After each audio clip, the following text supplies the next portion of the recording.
Merhaba, ben Saffet Emre Tonguç. Yine yollarda görüyorsunuz beni.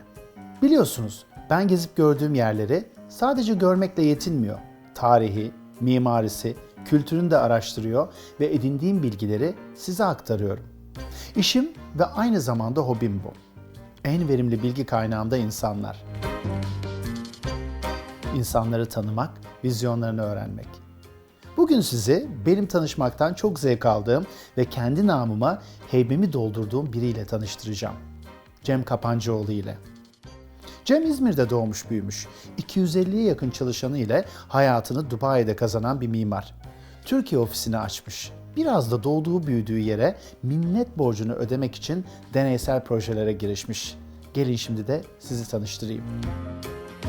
Cem Bey, ikimizin çok ilginç bir özelliği var. Çocukluğumuz dünyanın bence en güzel yerlerinden biri olan Çeşme'de geçmiş. Şimdi biz sizin geçmişinize doğru bir seyahat etsek, bize çocukluğunuzdaki Cem'i anlatır mısınız? Ben İzmirliyim. İzmirliler genelde yazlarını Çeşme'de geçirirler. Özellikle üniversite dönemine kadar her yaz en az 3-4 ay burada zaman geçirdik. Deniz kültürüyle büyüdüm. Yani buna yelkenli, sörf, balık tutma. Bu biliyorsunuz bir kültür meselesi. Bu bir dünya insanı olmanızın yolunu açıyor aslında. Peki mesleğinizle ilgili sonuçta siz aslında insanlara lüks sunuyorsunuz, güzel bir yaşam tarzı sunuyorsunuz. Bütün bunlar nasıl başladı? Mimarlık böyle tek bir meslek gibi düşünmeyin sadece. Çok geniş bir şey. Hayattan zevk almayı özellikle o Maslow'un piramidinin üstüne doğru mekanlar yaptığınız zaman hayatın keyif veren taraflarını inceleyip onları mekansallaştırmanız gerekiyor. İzmir'de aldığım bilgi, kültür çok etkili oldu. Ondan sonra tabii İstanbul gibi dünyanın merkezlerinden bir tanesinde aldığım mimarlık eğitiminden sonra gelişmekte olan uluslararası sermaye piyasalarına açılmış Dubai'deki tecrübelerim beni aynı zamanda onu dünya ile beraber birleştirmemi sağladı diyebilirim. Esas Dubai'nin bu bütün formülü eklemlemesiyle oldu.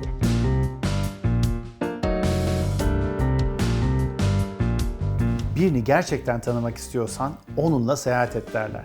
Biz Cem'i tanımak için birlikte seyahat etmeyeceğiz. Ama Cem'in çocukluğunun, gençliğinin geçtiği mekanlara gideceğiz. Yaptığı işlere biraz daha yakından bakacağız. Yaşamdan keyif almayı bilen bir adam Cem.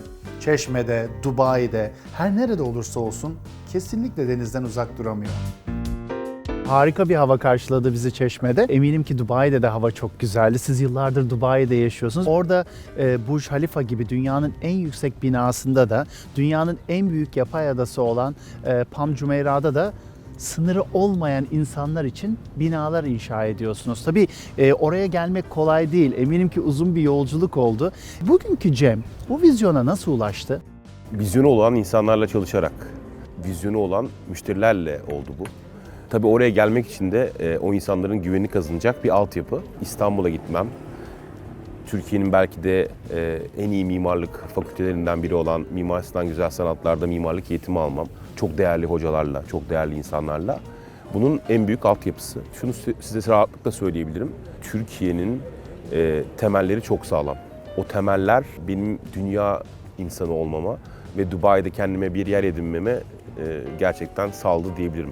Sezen'in bir şarkısı var ya, iklim değişir, Akdeniz olur diyor. Bu coğrafyaya geldiğinizde ve iki tarafı kıyasladığınızda mimari olarak neler görüyorsunuz? Yani bir tarafta Dubai var, bir tarafta Ege ve Akdeniz coğrafyası. Buraya baktığım zaman Akdeniz'in, Ege'nin bir iklimi var. Şu anda mesela sizinle beraber dışarıda nefis bir havada oturuyoruz. Ama aslında bilmiyorum 10 derece mi? Evet. Herhalde. Yani soğuk da bir hava. Mesela bunu hiçbir zaman Dubai'de yaşayamayız. Ona göre de binalar kendilerini şekillendiriyorlar. Nasıl biz üstümüze montla şu anda oturuyorsak binalar da ona göre kendilerini şekillendiriyorlar. Dubai'ye baktığınız zaman ise Dubai iklimin ötesinde orayı şekillendiren kuvvet aslında sermayenin yapısı. Ama bizim de burada hem iklim hem kültürel olarak da çeşitliliğimiz bence çok farklı şeyler üretmemizi sağlıyor. Şunu söyleyebilirim. Akdeniz'in, bu bölgenin, bu toprakların, Anadolu'nun, insanlığın genel bu kültür ve bilgi birikiminde çok büyük katkısı var. Türk ve Türkiye'den olanlara karşı gerçekten olumlu bir hava var. Bizim hem inşaatta, hem mimarlıkta, hem mobilya sektöründe ataklarımızı, kuvvetimizi Herkes hem kabul ediyor hem de buna saygı duyuyorlar.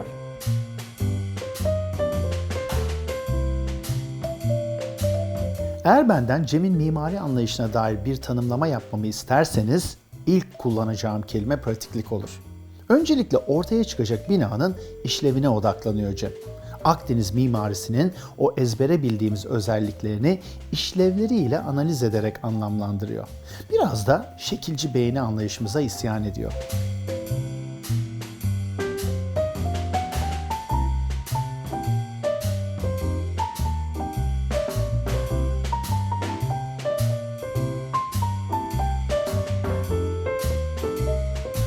Cem Bey, peki Dubai'ye yolunuz nasıl düştü? Babam hayatımda çok önemli yeri olan bir insan. Karantinadan çocukluk arkadaşı, aynı zamanda ODTÜ'den de arkadaşı olan Gündüz Eronat. ODTÜ'nün ilk mimarlarındandır. Çok da tanınmış bir mimar Gündüz Bey. Onun oradaki serüveninin son senelerinde babam vasıtasıyla okulumu bitirdikten sonra staj için Dubai'ye gittim esasen. Gidiş o gidiş aslında. Bayrağı devraldınız. Biraz öyle oldu. Orada gerçekten bana hem bir amcalık, bir hocalık yaptı. Tabii ki ondan önce bir sürü üstadımız oldu ama oranın tabii yapısı farklıydı.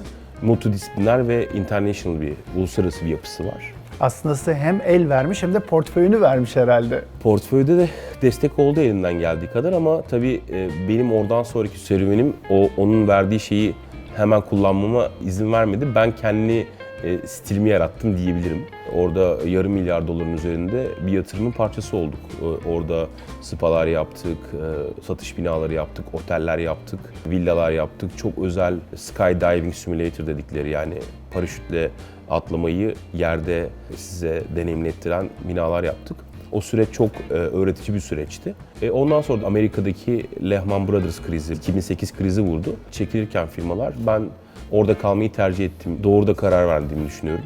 Her ne kadar darbe yese de ekonomisi sonra çok hızlı toparlandı. Oranın hem sermaye yapısı hem de çok uluslu yatırımcılara açık olması onları birçok yerden besledi.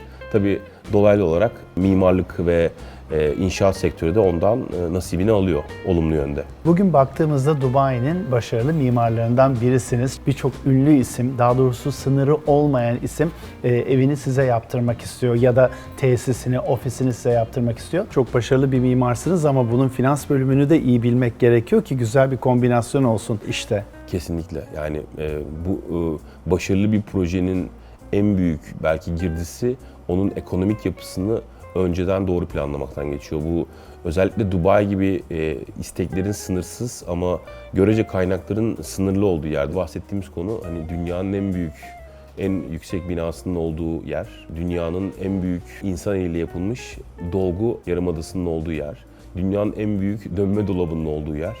Hep böyle enleri konuşuyoruz ve çok da ufak bir yer. Oranın ekonomik yapısının yatırıma çok elverişli olması, Londra ile Singapur arasında İngilizce konuşarak şeffaf bir şekilde yatırım yapabileceğiniz yegane yer olması. Biz orada çok şey öğrendik gerçekten. Özellikle farklı uluslardan farklı kişilerle nasıl çalışılır, onlarla neler yapılır. Örneğin biz dünyanın en yüksek binasında 100. katın üzerinde birkaç proje yaptık. Daha çok iç dekorasyon işleriydi. Tasarım artı uygulama yaptık. Şu anda 150. katta bir sanat merkezi yapıyoruz bir şeyh için. Çok basit, modern çizgilerle yaptığımız bir iş. Bir ünümüz var orada. Çok büyük bir meydan okuma görüyorum sizin işte. Çünkü dünyanın en yüksek binasında 150. katta, Türkiye'de 150 katlı bina bile yokken siz gayet rahat orada işte bir mimari proje gerçekleştiriyorsunuz ya da dünyanın en büyük yapay adasında villalar yapıyorsunuz. Bunun zorlukları neler? 25 yaşından beri orada olduğum için bana biraz artık doğal geliyor. Zorluğunu şöyle söyleyebilirim. Bir kere oranın kurallarını iyi bilmeniz gerekiyor. Kurallar çok önemli. Bizim müşterilerimiz öyle az da yetinen insan değiller. O yüzden onları başından sonuna kadar yönetebilecek kabiliyette olmanız lazım. Bunun için de ben kendimi şirketin yöneticisi, lideri, sahibi olarak en fazla kendime yatırım yapıyorum her anlamda.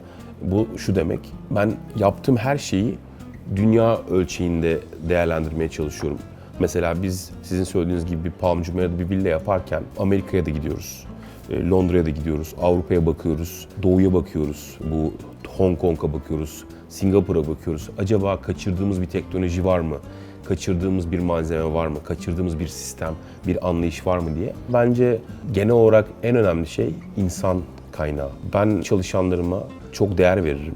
İyi işin iyi bir ekiple yapılabileceğini düşünüyorum. Tabii ki ekonomik tarafını doğru çözmeniz gerekiyor ama eğer yeteneği toplayamazsanız ve onu elinizde tutamazsanız iyi bir ekip olamazsınız. Şöyle bir örnek vereyim. Covid'den önce villa yapmakla Covid'den sonra bir lüks villa yapmak arasında bizim için çok büyük bir fark var. Mesela farklar neler diye sorarsanız eskiden bowling böyle ekstravaganza bir şey gibi gelirdi yani. Sanki bowling olması villada ya canım hani villada bowling varmış falan.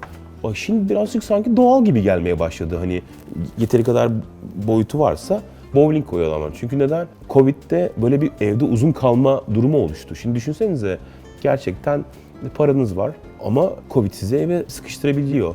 Böyle bir olasılık çıktı ortaya ve onunla beraber evin içerisinde sinema, spa, bowling ve benzeri şeylerin hepsi bir lüks olmaktan çıktı. Neredeyse standart bir şeye gelmeye başladı. Cem'i bulmuşken Dubai'deki yaşamı, lüksü, lüksün sınırını sormadan edemezdim tabii. Mimari konuya geleceğiz dediğim gibi.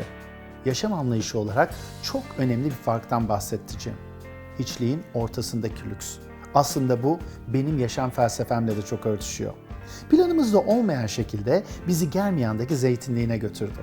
Hiçliğin ortasında minimal bir alanda ihtiyacın olan her şeye ulaşabileceğin ve istemediğin hiçbir şeye ulaşamayacağın ama esasen de ulaşılamayacağın bir yer burası.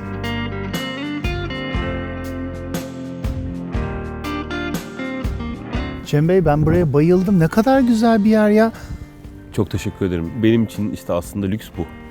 Yani hem doğanın içerisinde ama aynı zamanda modern hayatın getirdiği konfor şartlarını da elimizde tutarak doğanın içerisinde ona zarar vermeden ama ona eklemlenerek yaşamak. Burası aslında bir doğa peyzaj düzenleme işi diyebiliriz. Çünkü içeride evet uyuyorsunuz, bir mutfağı var, tuvaleti var, duş alabiliyorsunuz, oturabiliyorsunuz, ısınabiliyorsunuz. Ama esas buradaki yaşam dışarıda. Yani dışarıda bir mutfak alanı var, kendi fırını var dışarıda.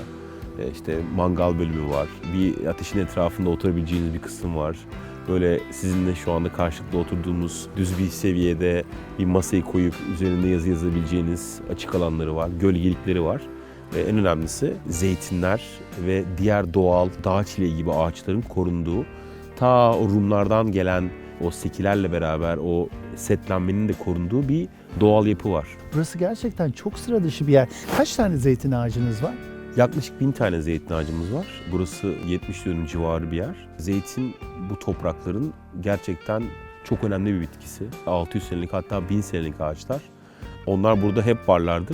Biz geçiciyiz. Hani bir laf vardır ya, mal sahibi, mülk sahibi, hani bunun ilk sahibi diye. Kim bilir bu ölmez ağaçları, yani bu zeytin ağaçları kaç tane mülk sahibi gördü ve görecekler. Aynen öyle. Yani ben de zaten onun öyle olması için de biraz uğraş verdim. Hiçbir şekilde bunların başka bir ranta çevrilmesini istemiyorum uzun vadede.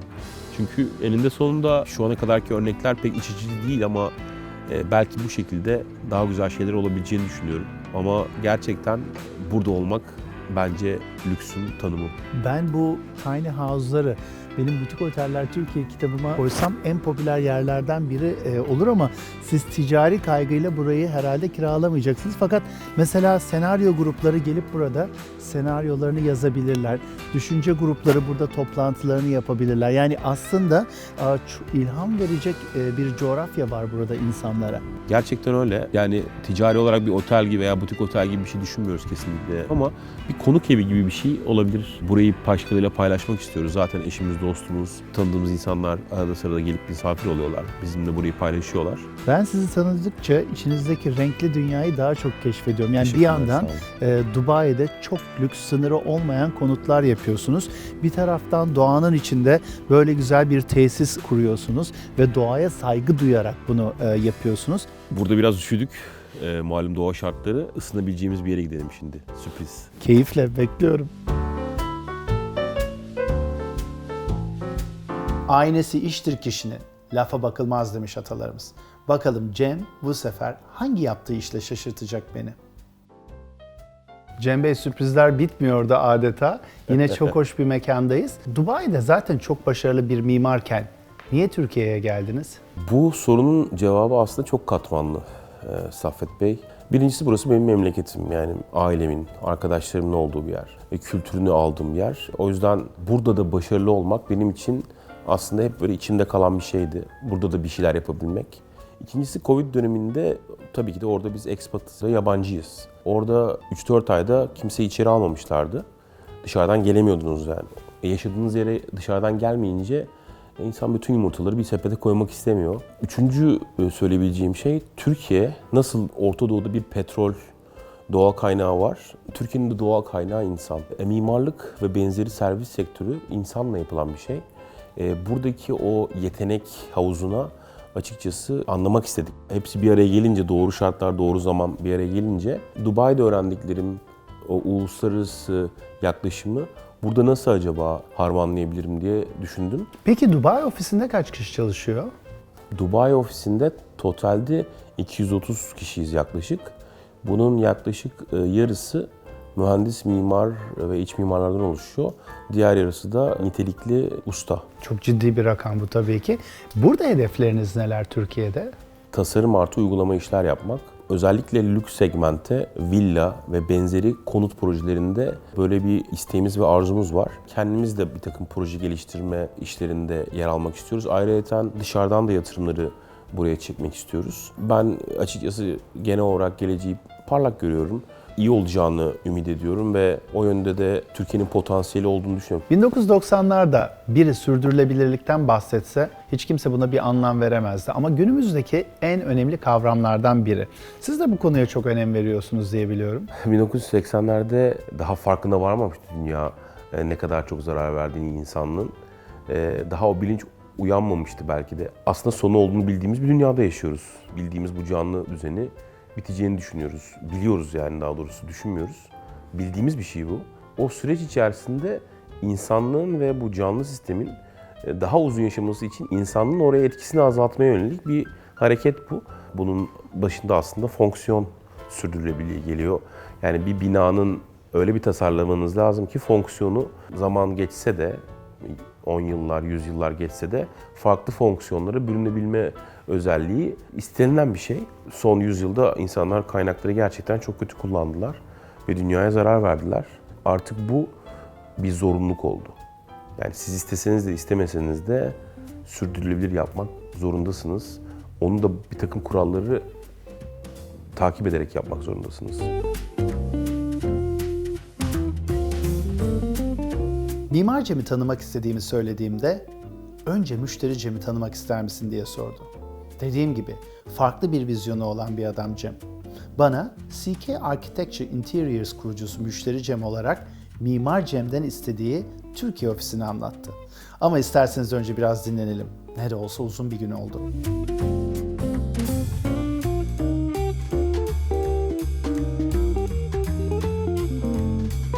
Cem Bey günaydın. Günaydın. Nasılsınız? İyiyim, sağ olun. İyi uyudunuz mu? Vallahi çok keyifle uyudum.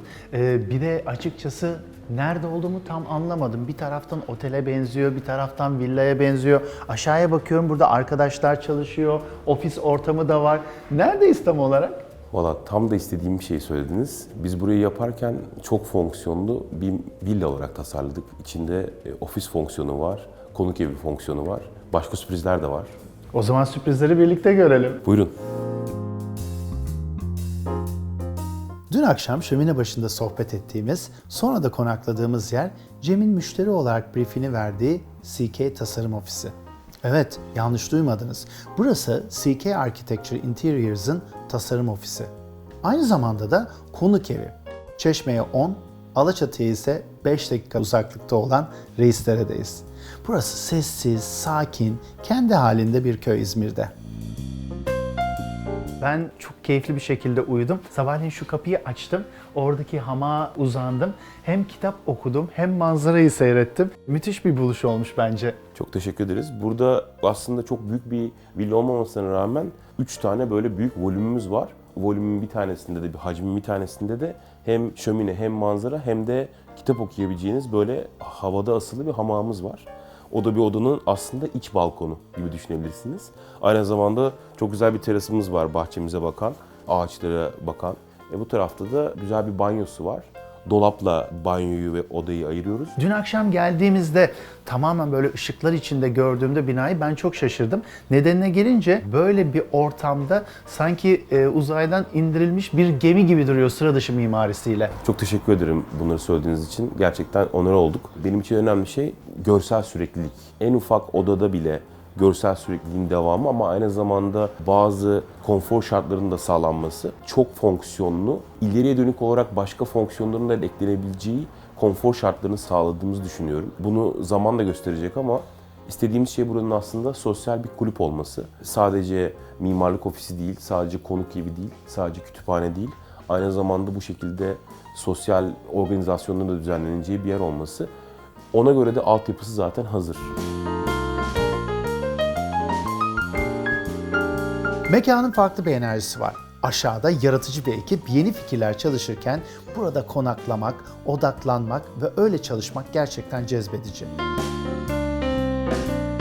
Brüt beton apayrı bir hava katmış bu binaya. Bu binanın özellikleri neler? Yani ne tür malzemeler kullandınız? Burada aslında 3 tane malzeme var ana malzeme olarak. Brüt beton, ahşap ve cam. Bir de içeride mermer var döşememizde. Bunun her biri doğal malzeme, doğada var olan malzemeler ve az lafla çok şey söylemek istiyor bina aslında. Peki burası akıllı bir bina. Neden akıllı? 2 sebepten dolayı aslında sürdürülebilirliğin bir sonucu olarak akıllı. Çünkü sürdürülebilirlik ısıyı, ışığı ölçerek enerjiyi minimumda kullanıyor. O anlamda otomatik olarak kendisi akıllı. Onun dışında da son kullanıcılara konfor sağlaması için akıllı. Sizin istediğiniz senaryoları, sizin istediğiniz zamanlarda uygulayabiliyor bina verdiğiniz komutlara göre. Ben bu binada en çok neyi sevdim biliyor musunuz? Her taraftan ışık geliyor, böyle yüksek tavanlar var. Mesela bu pencereler kaç metre? 6 metre yüksekliğinde. 6 metre yüksekliğinde pencereler var. Gerçi önlerindeki panjurlarla istediğiniz zaman ışığa da engel olabiliyorsunuz gölgeye ihtiyacınız olduğunda. Ortaya baktığımda böyle Akdeniz evlerindeki avluları görüyorum ama onun da üstünü kapatmışsınız. Oradan da ışık geliyor. Orayı bir çalışma alanı olarak kullanabiliyorsunuz. Yani insan kendini böyle ışık seli içinde hissediyor. Hem gündüz hem gece ışığın muhteşem yansımaları var mekanda. Tam da yapmak istediğimiz şeyi özetlediniz. Biz burayı Akdeniz mimarisinden esinlenerek başlamıştık. Hem ışığın her yerde homojen bir şekilde girebilmesi mekanlara hem de kullanım açısından orta tarafta fonksiyon olarak da çok rahat kullanımlı bir mekan oluşması için gerçekten güzel bir şey oldu. Design House, tasarım evi adı adeta duvarlara işlemiş. Üstelik henüz tasarım aşamasındayken içine işlemiş diyebilirim. Buradan baktığımda 3 katı da görüyorum. Aşağıdaki ofisi, ortadaki avlu ofisi, bu sabahleyin keyif yaptığım hamağı. Zaten dün her şey burada başlamıştı şu şöminenin başındaki keyifli sohbette. Gerçekten müthiş olmuş. Çok teşekkürler. Görsel süreklilik bizim tasarım anlayışımızda çok önemli. Bunu da bu şekilde duvarsız bir mekan planlayarak gerçekleştirdiğimizi düşünüyoruz. Peki burada mesela brüt beton kullanmışsınız. Karşıda ise ahşap var. Sebebi ne? Böyle bir kontrast yaratmak mı? Onun içerisinde bu estetik kaygılar da var ama burada esasen sürdürülebilir bina anlayışının da devamı olarak bu betonu yaparken kullandığımız ahşap kalıbı aynı zamanda içeride bir kaplama malzemesi olarak kullanılıyor. İnanmıyorum. Yani buradan çıkan malzemeyi karşı tarafta mı kullandınız? Evet. Çok güzel. Bunu yaparken de açıkçası çok gururlanıyoruz. Çünkü hem malzeme ziyan olmadı hem dış duvarımızın ısı katsayısını da azaltmış olduk. Bu şekilde bina hem daha kolay ısınıyor hem malzeme sarfiyatı olmuyor hem de binamız gerçekten sürdürülebilir oluyor ve ahşap çok sıcak bir malzeme biliyorsunuz. Ya çok enteresan. Günümüzdeki en önemli kavramlardan bir tanesi bu geri dönüşüm, recycling dışında ileri dönüşüm yani upcycling dedikleri olay. Siz onu yapmışsınız yani başka bir hayata döndürmüşsünüz onu. Buradan almışsınız, kaplama malzemesi olarak kullanmışsınız. Cem'in Akdeniz mimarisindeki avlu mantığını burada kullandığını görüyoruz. Biri yer altında olmasına rağmen 3 katı birden kapsayan bir blok boşluk. Binaya 5. bir cephe katan ortak bir alan. Galiba ekip burada toplantı yapıyor. Kolay gelsin herkese. Böldük kusura bakmayın. Burayı kısaca size anlatayım isterseniz. Burası 3 kattan oluşan bir orta avlu. Yukarıda cam tamamen çatısı. Işığı aşağıdaki kata kadar bu cam döşeme üzerinden götürüyor. Burası bizim malzeme kütüphanemiz. Aşağıda başka toplantılarımız da oluyor. Üst tarafta ikinci bir fonksiyonumuz var. Bu da genel toplantı ve toplanma alanımız. Böylece gördüğünüz gibi bir mekanda çok farklı fonksiyonları doğal ışıkla beraber sürdürebilmiş oluyoruz. Cem'i dinlerken bu binayı tasarlarken içinde yaşamaya başladığını anlıyorsunuz. Aslında tasarım evi demek bu binayı tanımlamakta yetersiz kalıyor. Kendi adına söyleyecek çok sözü olan bir bina burası. Peki alt katta neler var Cem Bey? Alt katta Saffet Bey daha çok teknik odalarımız var. Onun dışında burada çalışacak olan arkadaşlarımıza destek olacak mutfak alanı var ve dinlenme alanları, fotokopi çekme ve print alabileceğimiz mekanlar var. Şimdi geldik Elvis Mustafa'nın kütüphanesine. Kimdir Elvis Mustafa? Elvis Mustafa benim babam. Kendisi Elvis Mustafa lakabıyla üniversite yıllarından beri Elvis'e olan hayranlığı, onun şarkılarını söylemesiyle çok meşhurdur. O lakap ona takılıp kalmış o şekilde. Aynı zamanda kitaplara da çok meraklı bir mühendis, inşaat mühendisi, baraj uzmanı. Hem onu onure etmek hem o kitapların bir devamını sağlamak istedik. Hem tasarım hem konaklama fonksiyonu olan içinde bir de 5000 kitaplık kütüphane bulunan bir çalışma kampüsü bu. Deneysel bir çalışma adeta. Şöyle bir Elvis şarkısı mırıldanır mısınız bize? Vallahi yani mızrağının biraz utanıyorum Yok, ama şu yok, anda yok, ama lütfen. söyleyeyim. Doğaçlama When olsun. my hands are shaky and my knees are weak, I can't seem to stand on my own 2 feet. Who do you thank when you have such luck? I'm in love. I'm all shook up. Aa, süper ya. Çok sağ olun. Kesinlikle babanız gurur duyacak bu sahnelerle. Sağ olun. Şimdi hep siz mi sürpriz yapacaksınız bana? Bu sefer de ben size bir sürpriz yaptım. 5001. kitap olsun. Kanatlarımda İstanbul. Kitaplarımdan bir tanesini Çok getirdim. teşekkürler, çok sağ Ve olun. Elvis Mustafa'nın kütüphanesi için imzaladım bu kitabı. Çok teşekkürler. İnşallah yeni kuşaklar İstanbul'la ilgili bir şeyler öğrenmek istediklerinde, buraya geldiklerinde benim kitabıma da bir göz atarlar. Şimdi benim ilgimi çeken bir şey var. Orada ışıktan bahsettik. Her taraftan 6 metre yükseklikteki camlardan ışık giriyordu. Ama burada sağır bir duvar var. Neden burada sağır duvar kullandınız? Niye bu cephede hiç pencere yok? Kuzeye bakan duvarımızı mümkün olduğu kadar dışarıya açmadık ki kuzey rüzgarı kışın mevsim şartlarından dolayı daha sağır dediğimiz bir duvar. Bu tamamen iklim koşullarının binanın cephesine olan etkisidir. Ben aynı zamanda buradaki sürekliliği sevdim. Mesela burada çok güzel bir mermer zemin var. Hop kapıyla devam ediyor. Evet, söylediğiniz doğru ama burada da aynı zamanda bir farklılaşma da var. Bir kere kapı olduğu için bunun hafif olması gerekiyor. O yüzden incelttiğimiz bir mermer. Aynı zamanda dikkat ederseniz, elinizi koyarsanız buna deri finişte diyorlar. Asitle aynı mermeri daha da farklılaştırdık bitişini. O yüzden çok sevdiğim bir şey benim. Sonuçta burada aynı zamanda müşteri Cem, binanın sahibi olan Cem de var. Sadece mimar Cem yok. Bu çok sevdiğim bir bitiştir mermerde. Cem'in müşterilerimizin hayallerini gerçekleştirirken ihtiyaçlarını da karşılamak en önemli kriterimiz demesi aslında bana çok şeyi ifade ediyor. Türkiye'ye neler yapabileceğini gösterebilmek için ilk müşterisinin kendisi olması gerçekten daha yani bir fikir. Çevresiyle iletişim halinde olmayan bir binanın bence uzun yaşaması zaten mümkün değil. Burada pazar kuruluyor. O pazarda pazarcıların, etrafta gezenlerin oturabileceği, sizin şu anda kullandığınız gibi banklar, o pazarcıların kullanabileceği bir takım askı elemanları, aydınlatmalar aynı zamanda ve onun dışında su ve benzeri ihtiyaçlarını karşılamak için de binamıza bazı donatılar ekledik. Bu binanın çevresinde ağaçları da koruyarak etrafından dolaştırdığımız çevre duvarında direkt mekansallaşıyor. Bu bizim için çok önemli. Sürdürülebilir mimarimizin bir parçası. Çünkü çevresiyle ilişki kurmayan, etrafıyla bir bağ oluşturmayan bir binanın sürdürülebilir olma şansı yok.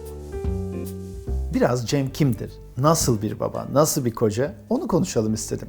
Şunu söyleyeyim, içi neyse dışı o bir adam. Çok samimi bir şekilde bu soruyu sormam için eşi Ceren'i davet etti.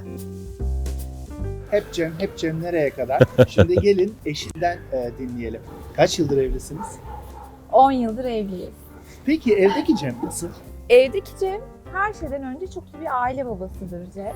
Çocuklarına, bana çok düşkündür ve işinden arta kalan en ufak bir zamanda hemen evine koşmaya çalışır. Ama tabii çok kısıtlı oluyor o süre. Biz biraz ondan şikayetçiyiz, onu az görmekten şikayetçiyiz. Evdeki Cem bana bazen Cem Kapancıoğlu ile evli olduğumu unutturan bir Cem. Aslına bakarsanız Cem'in en büyük hayranı benim. Bazen de unutuyorum onunla evli olduğumu. Ta ki Dubai'de bir projesinin önünden geçerken vay be bunu benim kocam yaptı deyip bir kendime geliyorum böyle. Çok iyi bir koca, çok iyi bir baba. Köklerine çok bağlı bir insan. Zaten o kadar belli ki köklerine gelip bu binayı yapması ve diğer yerleri hayata geçirmesi çok önemli diye düşünüyorum. Öyledir yani, çok bağlıdır. Çocuklarınız kaç yaşında? 2 oğlumuz var. 6 ve 9 yaşlarında.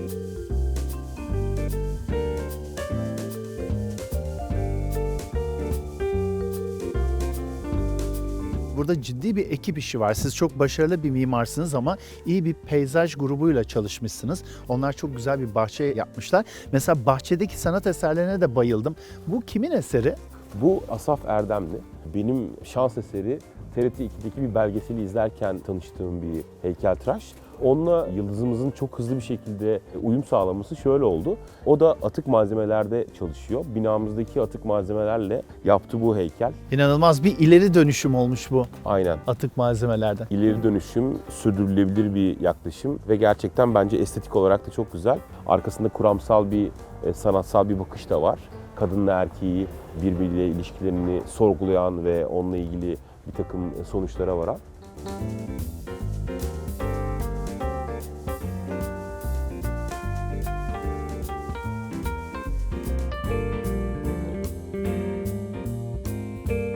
Cem Bey, bu binayı ve bahçeyi gördükten sonra burasıyla ilgili bir hayal kurdum. Bilmiyorum hayallerimiz örtüşüyor mu ama burası aslında çok güzel bir etkinlik mekanı olarak da kullanılabilir. Yani burada düğünler yapılabilir, nişanlar organize edilebilir, şirket toplantıları yapılabilir. Mimarlığa meraklı olanlar gelsinler, bu binayı dolaşsınlar, ilham kaynağı olsun.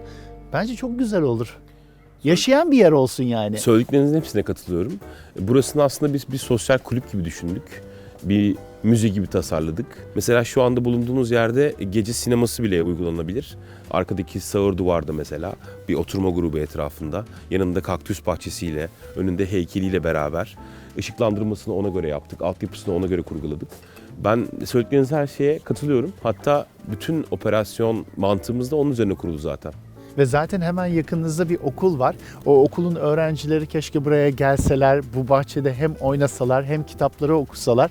Ne kadar güzel olur. Yani onların ufuklarını da açacak bir proje bu. Aynen. Bu kadar dolu bir işe bir de sürdürülebilir bir bakış açısı katmak gerçekten iddialı.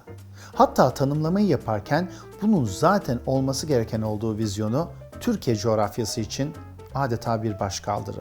Gökdelenlerin almaya cesaret edemediği LEED'in platinum seviyesine toplamda 600 metrekarelik bir yapı ile ulaşmaya kesinlikle şapka çıkartılır. Aslında bu genellikle gökdelenler için yapılır. Yani büyük binalar almaya çalışır bu sertifikayı. Çok doğru söylediğiniz. Ama biz bu konuda bir örnek teşkil etmek ve liderlik yapmak istiyoruz. Bunu hem müşterilerimize hem de burayı kullanacak olan insanlara anlatıp bir farkındalık yaratmak, insanların bu konuyla ilgili bilgilendirmek istiyoruz. Bunun ne kadar önemli olduğunu.